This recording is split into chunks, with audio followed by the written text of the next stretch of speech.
Hello sa ating mga viewers and subscribers dyan, Winrich PH TV nagbabalik.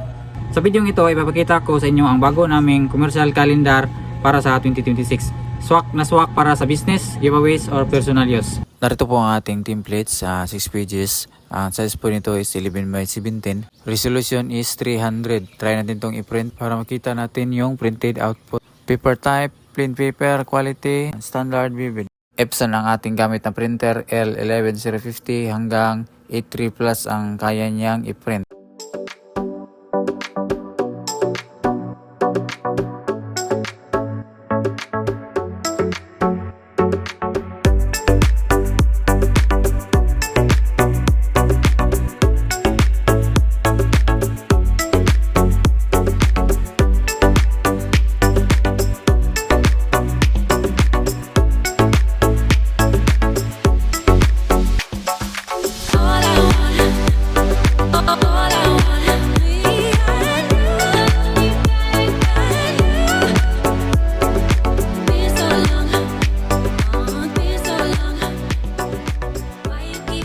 Ito yung itsura ng printed output. Klarong-klaro yung pangalan ng moon phases at saka pizza ng moon phases. Holiday na naka-indicate sa pizza at saka mga high tide at saka low tide. Klarong-klaro pa rin ang kanyang mga numbers kahit maliliit na. Sa 6 pages na layout, meron siyang previous month, legal holidays, memorandum, space para sa memorandum at saka next month.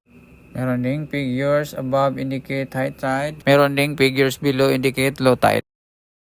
Paper size 11 by 17, 6 pages. Ang sukat po para sa ads is ang yung width 25.5 cm at ang height niya is 13 cm. Napakalaki po ng space para sa ads ng ating mga client na magpapagawa ng kalendar. Sa mga interesado sa ating templates, message nyo lang kami, Jerwin Niboni at saka Charmy Jerwin Mini Vlog. Ilagay ko lang sa comment section para madali nyong makita. Ang format nga pala sa ating templates is PDF. High quality, 300 resolution. Don't forget to like and subscribe.